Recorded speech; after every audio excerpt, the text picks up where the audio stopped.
यह इंसान एक गुफा के अंदर 27 घंटे तक उल्टे शरीर दबे रहा और इसे बचाने के लिए बड़े से बड़े रेस्क्यू आते हैं। और कुछ ऐसा होता है जिसे सुनकर लोगों का दिमाग हिल जाता है, क्योंकि ये कहानी सुनकर अच्छे से अच्छे लोगों को डर लगने लगता है। ये most unusual terrifying death caving history. दोस्तों, शुरू करते हैं। यह कहानी है नट्टी पट्टी केव की कहानी।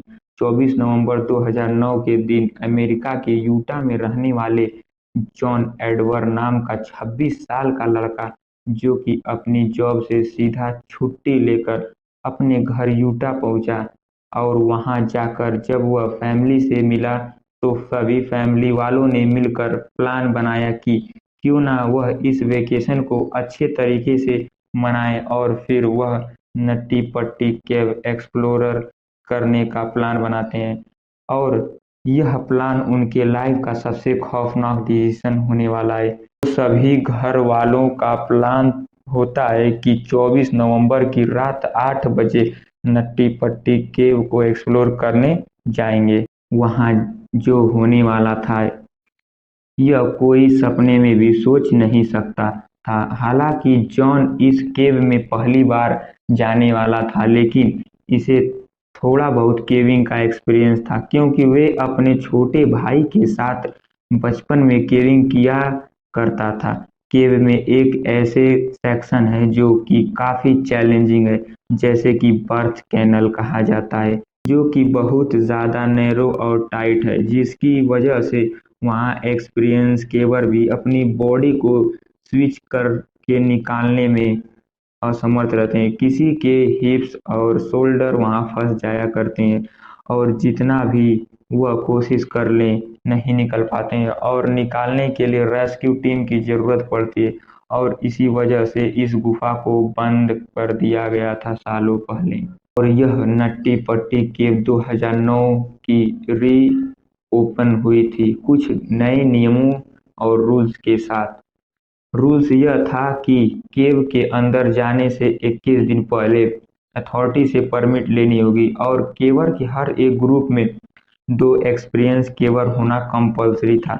जॉन और जॉस और उनके 2 दोस्त बिग स्लाइड की जगह पर रुक जाते हैं। मैप देखकर डिसीजन करते हैं कि वो इस केव के सबसे चैलेंजिंग बर्थ कैनल के विजिट करेंगे, जो कि इस केव के सबसे डीपरी सेक्शन में है।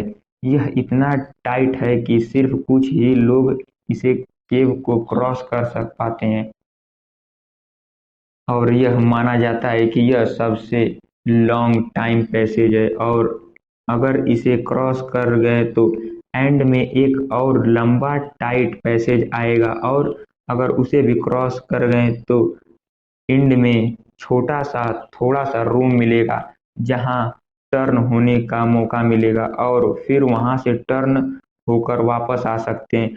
24 नवंबर की रात 8 बजे केव में घुसते हैं। पूरा ग्रुप केव के अंदर होता है। तो पहले घंटे तक सब कुछ ठीक चलता है और सभी लोग को कॉन्फिडेंटली आगे बढ़ रहे होते हैं। हालांकि यह इतना टाइट है कि इसमें एक्सपीरियंस केवर को भी घुटन होने लगती है और पैनिक हो जाते हैं। जॉन और उसका छोटा भाई जॉस, जो इसके पीछे आ रहा था, उन्होंने बर्थ कैनल मिल जाती है और वे दोनों बर्थ कैनल के अंदर घुस जाते हैं। लेकिन इसमें गलती ये होती है कि जॉन और जॉस जिस रूट में घुसते हैं वह बर्थ कैनल की रूट थी ही नहीं। जॉन और जॉस एक्चुअली में गलत रूट में घुस जा चुके थे, जिनके बारे में इन्हें कोई भी आइडिया नहीं था। जॉन 15 फीट आगे मूव करता है और इसी बीच इसके सामने कई सारी चट्टानें भी आती हैं। जॉन हेल्दी था तो वह अपने बॉडी को डिफरेंस ओरिएंटेशन में मूव कर सकता था, अपने शोल्डर को, अपने कमर एंड दोनों अपने पैरों को प्रॉपर डेकोरेशन में फोल्ड कर तक वह कॉर्क स्क्रू के एरिया में आ चुका था। इस कॉर्क स्क्रू एरिया को क्रॉस करने के लिए केबल को बहुत छोटे और पतले और फ्लेक्सिबल होने की जरूरत पड़ती है, और सिर्फ कुछ ही लोग अपने स्किल की मदद से इसे क्रॉस कर पाते हैं। यहाँ से केबल को रॉक लेंस से शार्प 90 डिग्री बेंड होना होता है। अब तक जॉन स्मॉल एरिया से टर्न हो चुका थे और इसके बाद वह मोस्ट डिफिकल्ट सेक्शन में पहुंचते हैं। 5 साल पहले 16 साल का लड़का ब्रॉक क्लार्क यही कॉर्क स्क्रू सेक्शन में अटक गया था, जिसकी हाइट 5 फीट 7 इंच थी और वेट 63 केजी था, और उसे रेस्क्यू करने के लिए 14 घंटे लगे थे। जॉन भी यही एग्जैक्ट शार्प पर था, जबकि इसकी हाइट 6 फीट थी और वेट 90 केजी था। यहाँ पर अपनी बॉडी टर्न करके वापस लौटने का कोई ऑप्शन नहीं था। इतनी कम स्पेस की वजह से लार्ज एरिया की तरह खुद को स्क्वीज करते हुए आगे बढ़ता है। हालांकि यह एरिया टाइट था, जो जॉन को लग रहा था कि यह बर्थ कैनल की सबसे टाइट जगह से मतलब कि आगे एक बिग स्पेस आएगा और वहां से टर्न होके मौका मिलेगा, और वह अपने स्टमक के सहारे प्रेस करते हुए रॉक को सहारे आगे बढ़ता हुआ जाता है और वह डाई ऑफ मतलब डायरेक्शन में मूव कर रहा था, मतलब कि जमीन से एग्जैक्ट नीचे की ओर। को पता नहीं था कि वह कहां पहुंच चुका है। उसे उम्मीद थी कि आगे कोई एक ओपनिंग जरूर मिलेगी, और फिर वह तभी तेजी से नीचे गिरने लगता है, हाथों से पकड़कर जोर से चिल्लाता है और अपने भाई को और कहता है, जॉस तुम इधर मत आओ, मुझे फॉलो मत करो। अपने कंधे के सहारे इसे आगे बढ़ना जरूरी था बाहर निकलने के लिए। तब वह जॉन को अपने हेड लैंप से एक होल की ग्लिम्स दिखाई देती है और जॉन को अंदर एक उम्मीद जाग जाती है, लेकिन यह जॉन की जिंदगी की सबसे बड़ी और आखिरी गलती थी। वह आगे बढ़ता है और अपने सर को होल में डालता है, और एग्जैक्टली वह जिस टनल में जा रहा था वह अननोन थी, और अब वो वहां पहुंच चुका था और वो टनल और भी टाइट थी और वह स्पेस बहुत कम था। जैसा कि उसने सोचा था कि आगे ओपनिंग मिलेगी, लेकिन आगे रास्ता बंद था। ये पूरे केव के पैसेज की एंडिंग थी। इस जगह के स्पेस केवल 18 इंच थी, एक लैपटॉप स्क्रीन जितनी। कंप्लीट अपसाइड डाउन पोजीशन में था। जॉन जॉन का पैर ऊपर और सर नीचे हो चुका था, 70 डिग्री एंगल में मुड़ा हुआ भी था। वह खुद को ऊपर पुश करने की कोशिश करता है, लेकिन नई पोजीशन में थे, अनयूजलेस पोजीशन में थे, यूजलेस पोजीशन में फंसे हुए थे, और दूसरा हाथ इसके चेस्ट के ओर मुड़ा हुआ था। वह दीवार के सहारे खुद को पुश करता है, कोशिश करता है, लेकिन इसे जल्द ही रियलाइज हो जाता है कि यह कुछ नहीं कर सकता है, और जॉस को दोबारा चिल्लाता है, जबकि जॉस इसके पीछे ही था कॉर्क स्क्रू पाथ पर। लेकिन वह अपने भाई की तरह इस एरिया से क्रॉस नहीं करता है, बल्कि वो अपने पीठ को आगे करता है और अपने सर को पीछे करता है, जिससे वह आसानी से बाहर निकल सके। इसे जॉन की आवाज कंटिन्यू सुनाई दे रही थी, और फाइनल में पहुंचता है कि वह उसे जगह पर जहां पर देखता है कि जॉन एक होल में घुसा है और होल ने उसे पूरा निगल लिया है। उसकी 2 पैर दिखाई पा रहे हैं और उसके दोनों पैरों ही दिखाई पा रहे हैं और उसके 2 पैर ही दिख पा रहे हैं। वो जॉन के दोनों पैरों अपने पैरों से पकड़कर खींचने की कोशिश करता है, लेकिन जॉन थोड़ा सा ऊपर आता है और फिर ग्रिप छूट जाती है और जॉन फिर वापस इनिशियल पोजीशन पर चला जाता है। और बार बार ऐसा करने से कुछ नहीं हो पा रहा था, और इस सिचुएशन में दोनों फ्रस्ट्रेट हो जाते हैं, और जॉस को यह बात समझ में आ जाती है कि यहाँ पर प्रोफेशनल रेस्क्यू की मदद लेनी होगी, और दोनों को बीच में ये डिसीजन होता है कि जॉस बाहर जाएगा मदद लाने के लिए और जॉन यहीं अपनी पूरी कोशिश करेगा रिलैक्स होने की। और धीरे धीरे सांस लेने की, क्योंकि यहाँ पर ऑक्सीजन की बहुत ज़्यादा कमी। खैर जॉस केव से बाहर जाता है और सभी को इसकी जानकारी देता है और रेस्क्यू टीम की बुलाई जाती है। यहाँ पर सबसे बड़ी प्रॉब्लम यह थी कि जॉन अपसाइड डाउन पोजीशन में था। अब रेस्क्यू डॉक्टर का मानना है कि अपसाइड डाउन पोजीशन में रहने की वजह से ये सिर्फ 8 से 10 घंटे तक ही जिंदा रह सकता है, फिर उसके बाद सारी ऑर्गन्स फेल होने शुरू हो जाएंगी और इसे कार्डिया अरेस्ट आ सकता है। जॉन के रेस्क्यू के लिए सबसे पहले एक महिला रेस्क्यू अंदर जाती है जिसका नाम था सुसी, और वो अपने पैरों में रस्सी बांधकर अंदर घुसती है ताकि वह अंदर जाकर अटैच सिर्फ 5.3 फीट, जिससे सुसी को कॉर्क स्क्रू एरिया में क्रॉस करने में बहुत आसानी हो जाती है। रात 12:30 पे जॉन से मिलती है। अब तक जॉन को वहां फंसे हुए 9 घंटे हो चुके थे। फिर सुसी और उसकी यह बात होती है। Hi John, my name is Susie. Hi Susie, thank for you coming but I realise really. John को यह प्रोफेशनल हेल्प देखकर लग रहा था कि तुरंत वह वहां से निकल जाएगा, लेकिन वह गलत था। सूची यह देखकर समझ चुकी थी कि सिचुएशन जितनी बुरी दिखाई दे रही है उससे ज्यादा बुरी है। सुशी रस्सी से जॉन के पैरों को बांधने और खींचने की कोशिश करती है, लेकिन रॉक में फिसलन बहुत ज्यादा होती है जिससे रस्सी खींच नहीं पाती है। सुशी सब कुछ करती है जितना वह कर सकती है, लेकिन वह भी वहां से 2 घंटे में फ्रस्ट्रेट होके बाहर चली आती है। बाहर सभी रेस्क्यू मिलकर जॉन को बचाने के लिए, बाहर निकालने के लिए एक प्लान बनाते हैं। डिसीजन ये लिया जाता है कि वहां एक कूलिंग सिस्टम लगाया जाएगा, क्योंकि 5 साल पहले ब्रॉक क्लर्क भी कॉर्क स्क्रू एरिया में अटक गए थे, तो उसे कूलिंग सिस्टम द्वारा निकाला गया था। और टर्नल एग्जैक्टली टाइट थी और केवल छोटे टूल को ही अंदर ले जाया जा सकता था, और एडजस्ट करने के लिए एक टाइम पर सिर्फ एक ही पर्सन हो सकता था, और उसे पर्सन को कद में छोटा, फ्लेक्सिबल भी होना जरूरी था ताकि अच्छे से क्रॉस कर पाए।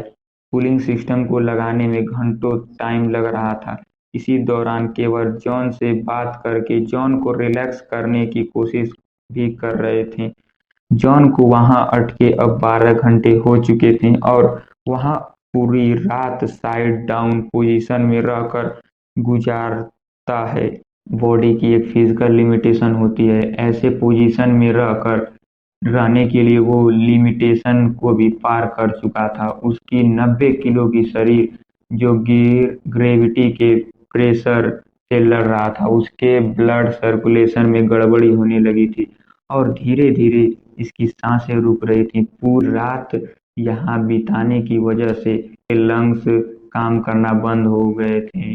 रेस्क्यू और जॉन के फैमिली के लिए जॉन को ऐसी हालत में देखना बहुत ही दर्दनाक था, लेकिन वह भी हेल्पलेस थे और ड्रिल करते हुए रेस्क्यू भी एग्जॉस्ट हो रही थी। रेस्क्यू को पता था कि जब वह चाहे यहाँ से बाहर निकल सकती है, लेकिन यही चीज जॉन की किस्मत में नहीं था।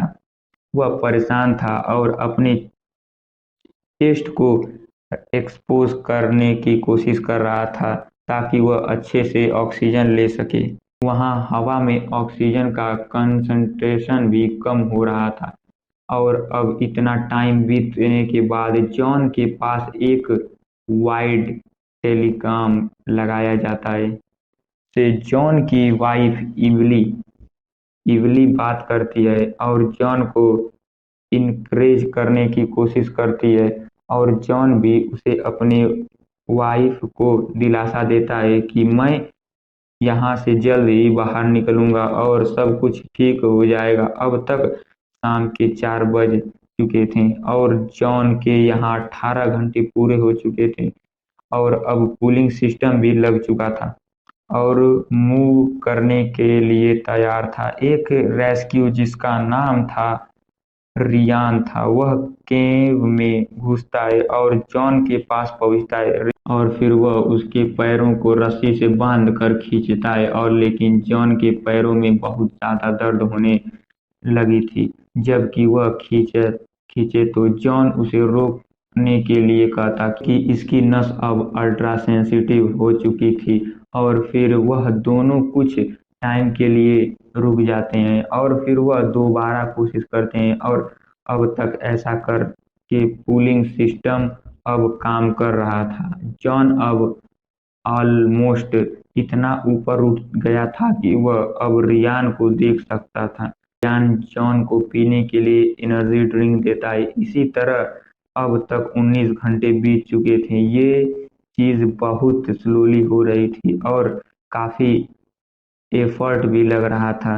हालांकि थोड़ी सफलता तो मिल रही थी लेकिन उसे निकालने काफी मुश्किल था। जॉन के पैर ऊपर के सीलिंग में हिट कर रहे थे और उस पैसेज में उसे अपने पैर को ट्विस्ट करना इम्पॉसिबल था। तो रियान ने फाइनल डिसीजन करता है कि वह इसके पैरों को तोड़ देगा और यही बीच यहाँ पर एक और ऐसी अनइमेजिनेबल चीज होती है जिसके बारे में कोई सोच भी नहीं सकता था।